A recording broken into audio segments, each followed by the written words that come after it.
아멘. 네. 할렐루야. 네. 오늘 주일 예배 오신 우리 성도님들을 주님의 이름으로 환영하고 축복합니다. 아멘. 그런 마음으로 우리 옆 사람과 이렇게 인사해 볼까요? 사랑하고 축복합니다. 참 잘 오셨습니다. 네, 반갑습니다. 네. 많이 덥죠? 네, 비도 많이 와서 비 피해도 많이 있는데 아무쪼록 우리 성도님들 무더위와 이 비 이렇게 장마로 인해서 피해가 없도록 기도해 주시고, 또 어려움이 당한 이웃들을 위해서 기도해 주시기를 부탁을 드리겠습니다. 아멘. 오늘도 하나님의 크신 은혜가 말씀 가운데 임하기를 소망합니다. 아멘. 네, 사랑하는 우리 성도 여러분, 우리가 이제 살아가다 보면 가끔씩 이런 생각과 질문을 할 때가 있습니다. 그게 뭐냐면 이제 여기가 끝인가 라는 생각이라는 것이죠. 내가 더 이상 기댈 곳은 없는가, 나에게 소망이라는 것은 끝난 것인가 라는 생각을 할 때가 있다라는 것이죠. 사랑했던 사람들과의 관계가 끊어지거나, 또 가족들과의 관계가 멀어졌을 때, 또 건강했던 그 건강도 무너졌을 때, 또 삶의 방향이 내 생각과는 전혀 반대로 나아갈 때 우리는 이런 생각과 질문들을 한다라는 것이죠. 그래서 하나님 앞에 묻습니다. 하나님, 이제 나에게 더 이상 소망은 없습니까? 라고요. 그런 가운데 오늘 우리가 계속 주일날 살펴보고 있는 룻기서의 배경이 바로 그 무너진 삶의 자리를 이렇게 말씀한다라는 것입니다.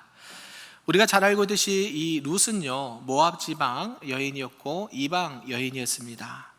전통적으로 하나님의 백성들과는 반대편에 서 있던 인물이었고요.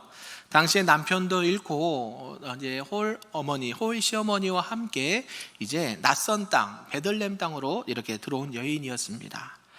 가문도 재산도 보호해 줄 사람도 아무도 없는 그런 여인이었다라는 것이죠.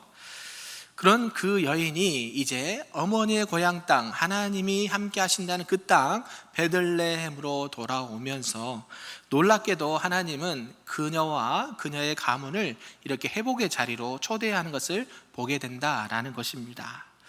우리가 잘 알고 있듯이 룻기는 언제 쓰여졌을까요? 네, 사사시대에 오시길 바랍니다. 계속해서 나오죠. 사사시대 말기에 기록된 말씀이에요. 그러니까 이 사사시대는 어떤 시대냐 봤더니 하나님의 말씀이 없고 하나님을 모르는 세대, 각자 자기 소견에 옳은 대로 행했던 시대가 바로 사사시대고, 이 사사시대를 배경으로 이 룻이 지금 있는 배경이라는 것입니다. 그래서 하나님의 통치가 사라지고 무질서하고 영적으로나 환경적으로 매우 혼탁한 시대가 바로 지금 룻이 살아가고 있는 그 시대였다라는 것입니다. 그런데 놀라운 일이 벌어지는 것이죠. 아무것도 없는 그 시대, 아무런 희망도 보이지 않는 그 시대에 하나님께서는 룻과 또 나오미, 또 이스라엘 백성들을 향한 구원의 계획을 갖고 계시고 회복의 계획을 갖고 계셨다라는 사실입니다. 나오미의 가정, 또 룻의 순종, 보아스의 헌신을 통해서 이 하나님의 그 은혜의 손길이 은밀하게 흘러 들어가고 있고, 결국 우리가 잘 알고 있듯이 이 룻의 가정은 다윗 왕조가 되고요, 메시아 예수 그리스도의 혈통을 잇는 그런 가문이 되었다라는 사실입니다. 우리는 여기서 하나님의 일하심을 볼 수 있다라는 것이죠. 겉으로는 아무런 일이 일어난 것 같지 않습니다. 그냥 아침에 일찍 일어나서 배고픔과 허기를 달래기 위해서 남의 밭에 가서 이삭을 줍는 것이 전부였습니다. 그런데 사람이 보기에는 그냥 아무런 일이 없는 것처럼 보였지만 하나님께서는 일을 하셨을까요? 안 하셨을까요? 하나님께서는 일을 하셨다라는 것이죠. 우리가 구약과 신약 성경책이 다 있으시죠? 네, 이 성경책 구약과 신약의 그 넘어가는 장 페이지가 혹시 몇 장인 줄 아십니까? 네, 한 장이거든요. 한 장, 그죠? 한 장인데 그 시간이 몇 년 걸렸을까요? 400년이라는 시간이 걸려요. 우리가 그냥 말라기 끝나고 이제 신약 마태복음 1장 1장 넘어가는 걸로 생각하고 있지만 그 한 장이 400년이라는 시간이 걸린 것이고요. 그때는 400년 동안에는 아무런 계시의 말씀이 없습니다. 그래서 암흑기라 그러죠. 하나님께서 특별하게 말씀으로 일하지 않으세요. 말라기까지는 선지자를 통해서 계속해서 너희들에게 내가 메시아를 보내줄게, 너희들이 이렇게 해야 되라고 계속 계시하시면서 말씀하셨는데, 말라기가 딱 끝나고 나니까 이제 하나님이 더 이상 말씀으로 역사하지 않으신 거예요. 그런데 하나님이 말씀하지 않으셨다고 해서 하나님이 일을 안 하신 것은 아니다라는 사실이에요. 우리가 잘 알고 있듯이 이 신구약 400년 사이에 중간기라 그러거든요. 이 400년 동안 하나님은 엄청난 일을 계획하시고 준비하고 계셨다라는 사실이에요. 우리는 세계사의 역사 속에 이 400년 동안에 세계 열강 등 4대 열강들이 일어난 것을 보게 됩니다. 그러면서 결국 마태복음 1장 1절에 어떻게 시작을 합니까? 아브람과 다윗의 자손 예수 그리스도의 계보라. 족보를 말하면서 하나님께서 그토록 얘기하시고 예언하셨던 그 예수 그리스도가 그 아브라함의 후손 다윗의 후손으로 오셨다라고 시작을 한다라는 것이죠. 그러면서 이 예수 그리스도를 통한 구원의 계획과 그 구원의 현실이 이제 실제로 펼쳐질 수 있도록 하나님께서 이 400년 동안에 하셨다라는 거예요. 그래서 예수님이 이 땅에 오시고 예수 그리스도 통한 복음의 메시지가 로마를 통해서 세계 모든 열방을 향해서 퍼져갈 수 있도록 하나님께서 일하셨다라는 사실입니다. 우리는 알 수 없습니다. 안 보이니까, 안 들리니까. 그러나 하나님께서는 여전히 우리를 위해서 계획을 갖고 계시고 하나님의 구원의 일을 진행하고 계신다라는 사실이에요. 오늘 룻기도 마찬가지입니다. 열심히 새벽에 일어나서 그냥 나는 먹고 사는 문제로, 또 사랑하는 어머니와 함께 사는 문제로 남의 밭에 가서 이삭을 줍는 일이 최선이었습니다. 그러게 뭐가 특이한 일이 있을까요? 평범한 일이죠. 아침에 일어나서 그냥 먹는 거 해결하기 위해서 가져갔는데 하나님은 그 평범함도 비범함으로 바꾸셔서 어떻게 해요? 하나님이 일하시기 시작하셨다라는 거예요. 결국 룻이 간 밭이 누구의 밭이었습니까? 보아스 밭이었죠.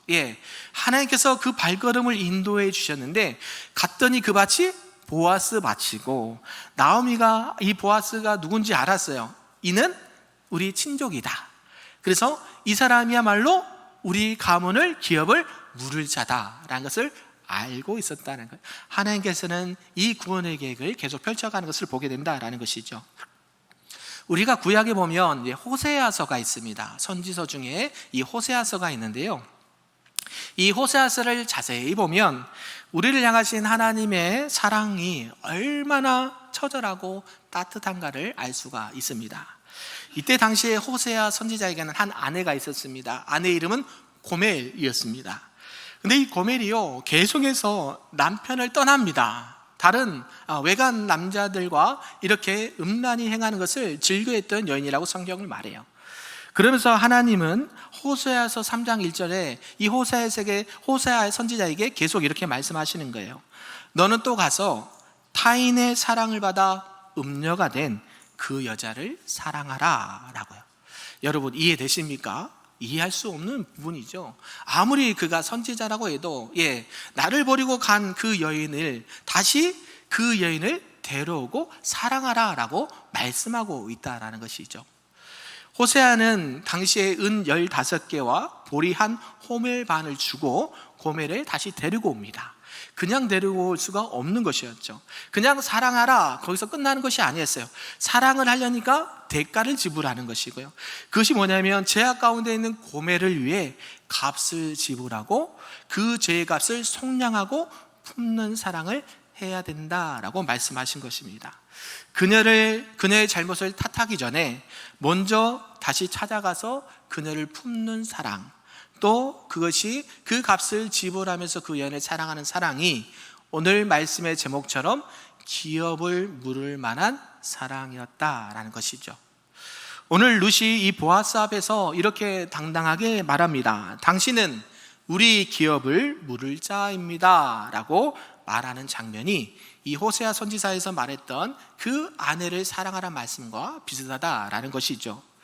사랑하는 성도 여러분, 오늘날 우리들에게도 이 룻과 같은 어둠의 밤이 있을 수 있습니다. 모든 것이 무너진 것 같은 때, 모든 것이 끝났다라고 하는 때, 아무런 희망의 빛이라고는 찾아볼 수 없을 때가 있다라는 것이죠. 그런데 우리가 꼭 기억해야 될 것은, 하나님을 믿는 백성들은 그러한 순간이 하나님이 기어 물을 자가 되시는 순간이다라는 사실을 꼭 기억하시기를 바랍니다. 이런 전체의 내용을 통해서 우리에게 주신 말씀 몇 가지를 좀 살펴보도록 하겠습니다.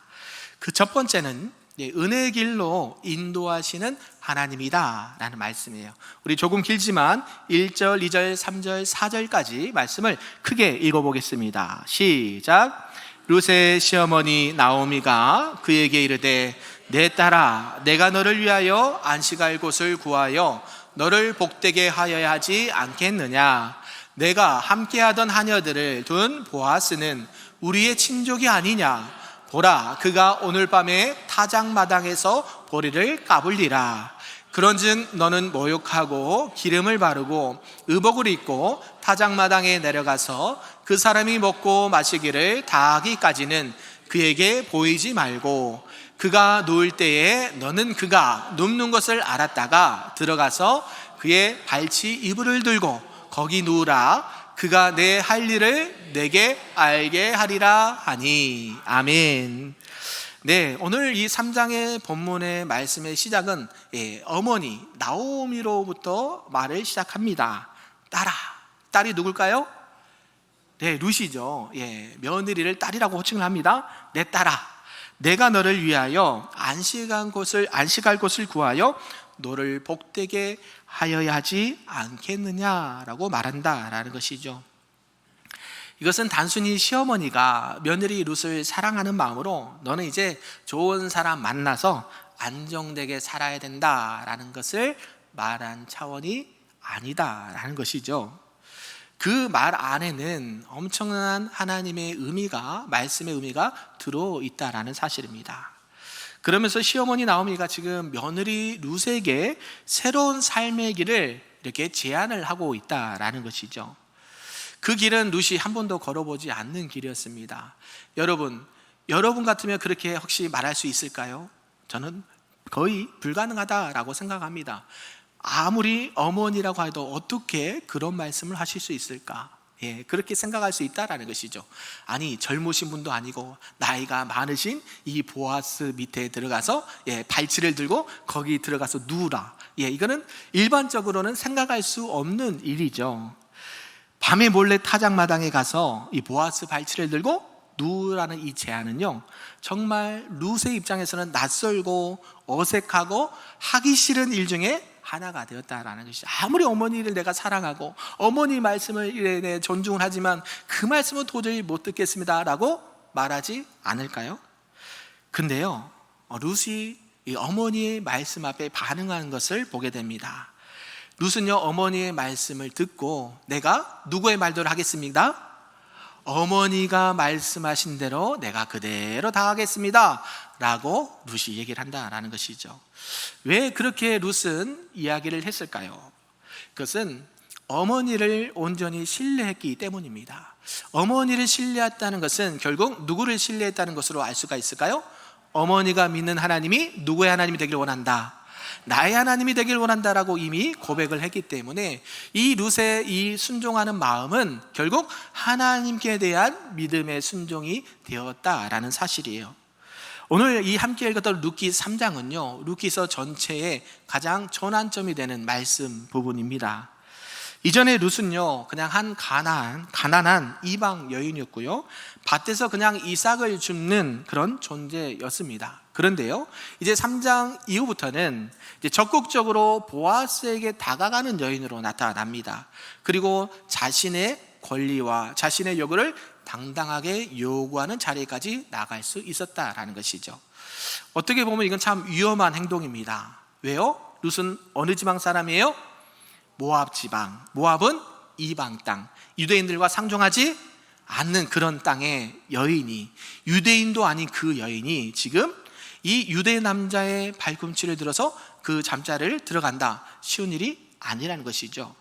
그런데 하나님께서는 이 장면을 통해서 룻을 또 나오미를, 그 가문을 하나님의 은혜로 이끄시는 장면을 알 수가 있다라는 것이죠. 결국 이 룻이 행한 그 작은 순종의 발걸음을 통해서 하나님이 룻과 나오미와 그 이스라엘 백성들을 회복시키려고 하는 그런 계획을 갖고 계셨다라는 것이죠. 이 시대가 무슨 시대라고요? 사사시대. 하나님의 말씀도 희미해지고 각자 자기 속에 옳은 대로 행했던 그 시대에 결국 누구를 통해서, 누구의 가문을 통해서요?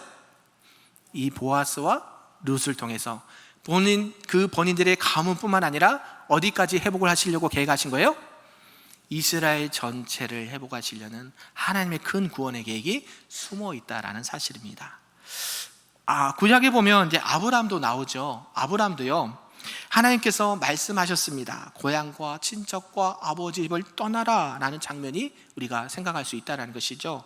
창세기 11장 1절에는 이렇게 말합니다. 너는 너의 고향과 친척과 아버지의 집을 떠나 내가 내게 보여줄 땅으로 가라 라고 명령을 하십니다. 여러분, 여기서 가는 게 먼저일까요? 떠나는 게 먼저일까요? 너는 고향 친척과 아버지와 떠나, 그죠? 너는 너의 고향과 친척과 아버지 집을 뭐 해야 돼요? 먼저 하는 게 떠나는 거예요. 가나안 땅에 가는 게 먼저 아닙니다. 근데 지금 보여줄 땅으로 가라 했는데 그 땅이 지금 어딘 줄 알고 있습니까? 모르고 있습니까? 갈 바를 알지 못하고 떠났다고 성경은 말씀하거든요. 그러니까 지금 룻도 마찬가지예요. 지금 어머니께서 이렇게 말씀했는데 어떤 일이 펼쳐질지 룻이 알았을까요? 전혀 몰랐죠. 우리가 그래서 룻기 1장에 보면 우연히 갔더니 우연히 그게 보아스 밭이었다라고 얘기했던 것처럼 룻은 앞으로 어떤 일이 펼쳐질지 아무도 모르는 상황 가운데 어머니의 말씀을 하나님의 말씀처럼 듣고 순종하며 떠났다라는 것이죠. 누구처럼요? 아브라함처럼. 그래서 하나님께서는 보여주시기 전에 떠나라고 하시는 것입니다. 보장된 안정이 아니라 말씀에 따라 순종하는 길이 먼저다라고 알려주시는 거예요. 룻도 그랬습니다. 무엇이 어떻게 될지 알 수 없는 상황이었지만 이 나오미 어머니의 말에 순종하면서 그 밤중에 타작마당으로 나간 것이에요. 그런데 그 순간이 바로 그 순종의 그 발걸음이 하나님의 은혜의 길이 되는 시작점이 되었다라는 사실입니다. 사랑하는 성도 여러분, 오늘날 저와 여러분도 룻처럼 가보지 않는 길 앞에 설 때가 있다라는 것이죠. 내가 경험한 일, 내가 가본 것들, 내가 해본 일들은 얼마든지 잘할 자신이 있습니다. 왜요? 해보았으니까.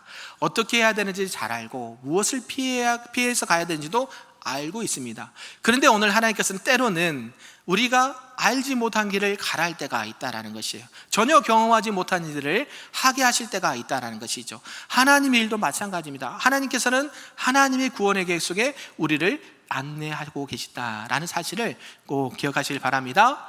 그래서 그 말씀 앞에 우리가 순종하며 믿음의 발걸음을 걸어갈 때에 은혜의 길은, 회복의 길은 시작된다라는 사실 우리가 꼭 기억하시면 좋겠습니다. 아멘.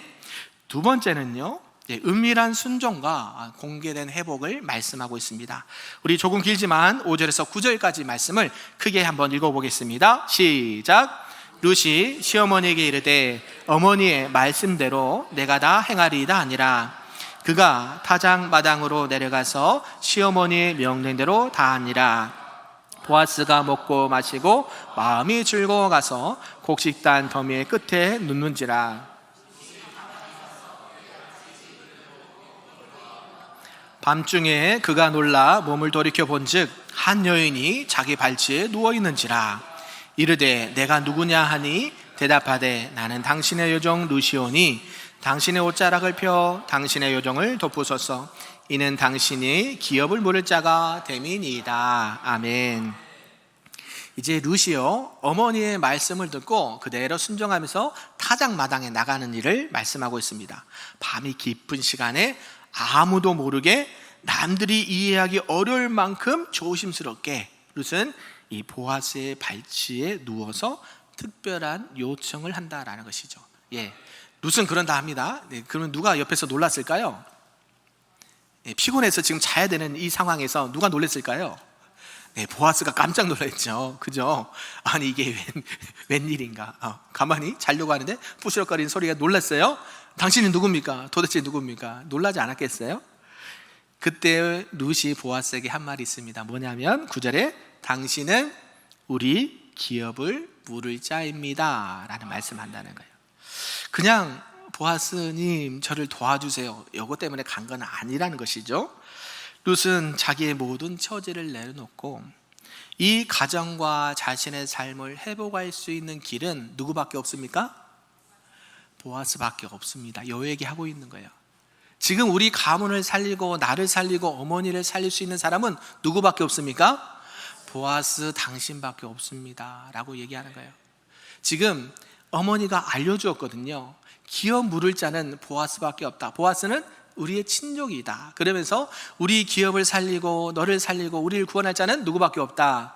보아스밖에 없다라는 것을 간곡히 말하고 있다는 거예요. 고대 이스라엘에서는 이 타작마당이요, 이 곡식을 까부는 장소였지만 이 사회적 교류도 있는 장소였습니다. 그래서 보아스는 그날도 수고롭게 낮에 수확의 끝을 짓고 타작마당에서 잠을 잤습니다. 그 중에 밤에 롯이 조심스럽게 찾아간 것이죠. 근데 이런 사실을 미리 알았던 인물이 있었습니다. 누가 알았을까요? 시어머니 누구요? 나오미가 알고 있었어요. 왜요? 이 나오미는 고향이 어디예요?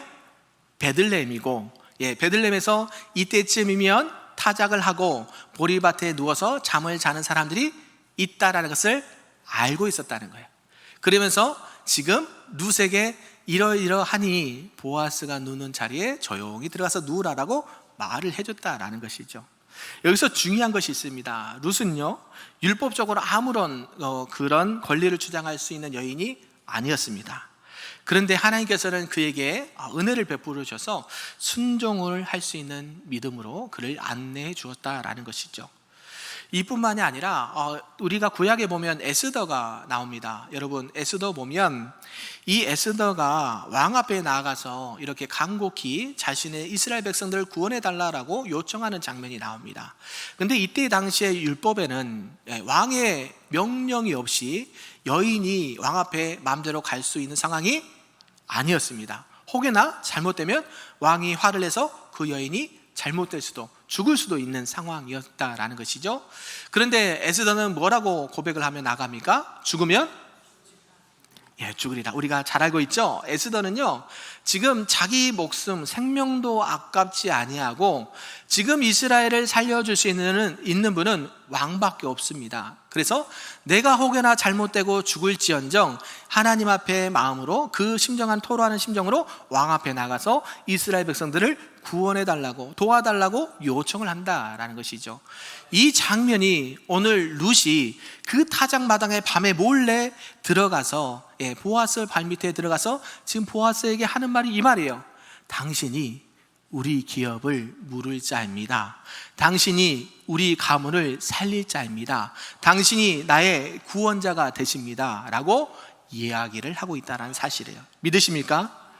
그래서 룻 역시 이 자신의 민족과 시어머니 나오미를 위해서 보아스에 나아가 우리를 구원해달라, 속량해달라라고 얘기하는 것이에요. 사랑하는 성도 여러분, 때로는 우리가 하는 작은 순종 하나가요, 너무 작아서 보이지 않을 때가 있습니다. 그래서 조용히 혼자서 기도할 때도 있고 말없이 봉사하고 헌신할 때가 있습니다. 드러나지 않게 누구를 도울 때도 있지요. 내가 왜 이걸 굳이 해야 되나 하는 생각도 들 때가 있습니다. 하지만 우리 하나님께서는 저와 여러분의 작은 것 하나까지도 다 보고 계시고 다 알고 계신다라는 사실입니다. 조용한 밤에 룻의 발걸음을 지켜보셨던 하나님은 그녀를 나중에 다윗의 증조 할머니로 삼으셨고 메시아를 혈통을 잇게 되는 그런 믿음의 가문이 되었다라는 사실이죠. 그러므로 저와 여러분도 하나님을 향한, 또 말씀을 향한, 교회와 성도들을 향한 조용한 발걸음들이 지금 우리의 삶과 신앙에서도 회복을 부르는 작은 씨앗이 되기를 간절히 소망합니다. 그런 회복의 주인공들이 다 되시기를 간절히 바랍니다. 마지막 세 번째는요, 우리의 영원한 기업을 물을 자 예수 그리스도다라는 말씀입니다. 우리 9절 말씀을 다시 한번 읽어보겠습니다. 시작. 이르되 내가 누구냐 하니 대답하되 나는 당신의 여종 루시오니 당신의 옷자락을 펴 당신의 여종을 덮으소서. 이는 당신이 기업을 물을 자가 됨이니라. 아멘. 이 루키 3장 9절 이후에 이제 4장 전체까지 배경을 가지고 룻이 이야기를 한 것입니다. 그 출발점이 뭐냐면 당신이 우리 기업을 물을 자입니다 라는 말이에요. 이 짧은 고백 속에 이 룻의 삶의 전체가 들어 있습니다. 잃어버린 것들, 또 무너진 가문, 이방인의 신분, 여인으로서 사회적인 약점을 가지고 있고 또 삶의 무게를 안고 있는데 단 유일한 회복의 희망이 무엇인가 봤더니 당신이 기업 물을 자입니다. 요 말이라는 거예요. 그러니까 우리는 이 한 문장 안에 룻이 그동안 자신이 가지고 있던 연약한 부분들을 다 포함해서 한 말이 이 고백이라는 것이죠. 이 기업 물을 자라는 뜻이요, 히브리어로 고엘이라는 단어가 쓰였습니다. 이 고엘 제도가 히브리 당시의 문화였는데요, 이 속량자, 구속자라는 뜻이 있어요.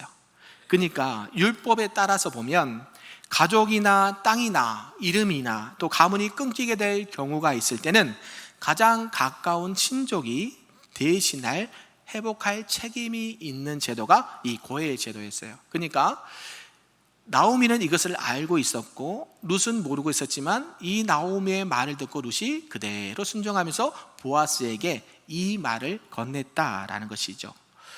이런 책임은요, 부담이 아니었습니다. 사랑으로 감당해야 될 선택이었다라는 것이죠. 그래서 보아스는 룻을 향해 그 책임을 내가 기꺼이 지겠다라고 말하는 답변이 나와요. 3장 11절을 보면 이렇게 말합니다. 내 딸아, 두려워하지 말라. 내가 내 말대로 다 행하리라 라고 말한다라는 것이죠. 이 구절은 마치 신약의 예수님께서 우리들에게, 이스라엘 백성들에게, 제자들에게 하신 말씀과 같습니다. 내가 결코 너희를 뭐하지 않겠다? 떠나지 않겠다, 버리지 않겠다라고 말씀하신 부분과 비슷하다라는 것이죠. 예수님께서는 단지 우리를 도우러 오신 분이 아닙니다. 하나님 우리 도와주세요, 이거 해주세요 말하지만 우리 주님께서 오신 목적은 우리를 도와주시려고만 온 것이 아니라는 것이죠. 뭐하러 오셨습니까? 우리의 죄값을 대신 속량하시기 위하여. 아멘이신가요? 우리의 죄값을 대신 갚아주기 위하여 우리의 속량자가 되시고 구속자가 되기 위하여 이 땅에 오셨다라는 사실이에요. 그것을 어떻게 치르셨습니까? 우리가 잘 알고 있듯이 십자가상에서 피 흘려 죽기까지 그 죄의 피값으로 인해서 우리의 모든 죄의 값을 대신 속량하셨어요. 이걸 죄의 값을 갚았다, 속량이라는. 뭐하고 같습니까? 어떤 단어와 같아요? 고엘. 그죠? 그러니까 예수님께서는 우리에게 계속해서 말씀하십니다. 우리 기업을 물을 자는 누구밖에 없다고 우리는 고백해야 될까요? 예수님밖에 없습니다. 아멘이신가요? 우리를 살려줄 자, 우리 가문을 살려줄 자, 우리 교회와 나라를 살려줄 자는 세상에 다른 것이 아니라 누구밖에 없습니다? 예수님밖에 없습니다. 주님, 나의 모든 이 간구를 들어주시옵소서, 이렇게 말하는 것이죠. 갈라디아서 3장 13절은 이렇게 말씀합니다. 그리스도께서 우리를 위하여 저주를 받은 바 되사 율법의 저주에서 우리를 속량하셨으니 기록된 바 나무에 달린 자마다 저주 아래 있는 자라 하였음이니라. 아멘. 예수님께서는 우리의 모든 죄를 속량하시기 위해서 이 땅에 오셨고 그 값을 십자가에서 피 흘려서 지불하셨다라고 말씀하고 있다라는 것이죠. 예수님은요, 우리가 단지 도움을 받는 사람, 우리가 아는 사람으로 그쳐서는 안 된다라는 것이죠. 우리를 위해서 피와 생명까지 주신 분이 예수님이다라는 사실입니다. 오늘 보아스가 이 룻의 기업을 회복하기 위해서 일어선 것처럼 예수님도 우리의 죄의 무게를 대신 짊어지시고 십자가에 오르신 분이다라는 사실이에요. 룻이 새로운 가정을 통해 다윗 왕의 조상이 된 것처럼 오늘날 우리들도 예수님 안에서 하나님과의 한 가족이 되시고 하늘의 기업자가 된 것을 우리가 고백할 수 있기를 간절히 바랍니다. 아멘. 사랑하는 성도 여러분, 나는 도대체 누구에 속해 있는가? 사람들에게 거절당하거나 세상에서 벗겨진 이름처럼 살아갈 때 예수님은 오늘날 우리들에게도 이렇게 말씀하십니다. 내가 너의 기업 물을 자가 되겠다라고요. 아멘이신가요? 너의 모든 아픔과 너의 많은 고통과 너의 시름과 너의 모든 눈물을 내가 다 갚아줄게. 내가 회복시켜줄게. 내가 살려줄게. 오직 너는 누구만을 바라봐라? 주님만을 바라봐라 말씀하신 줄로 믿습니다. 그 은혜는 결국 조건 없는 사랑이고 그것은 변하지 않는 하나님의 신실하신 사랑의 언약인 줄로 믿습니다. 아멘. 말씀을 좀 정리하겠습니다. 오늘 보아스와 룻을 통해서 우리는 보아스, 룻을 통해서 룻을 속량하는 보아스를 보게 되었습니다. 특히 이 룻의 고백, 당신은 우리의 기업을 물을 자입니다 라는 고백이 저와 여러분이 예수님을 향한 진실한 고백이 될 수 있기를 간절히 바랍니다. 아멘. 그럴 때에 진정한 회복이 일어나고 우리를 통해서 믿음의 후손들이 계속 일어나고 주님 오시는 그날까지 오늘도 하나님 앞에 회복된 자로서 또 구원받은 자로서 속량받은 자로서 오늘도 주님과 동행하시기를 우리 주님의 이름으로 축복합니다. 아멘.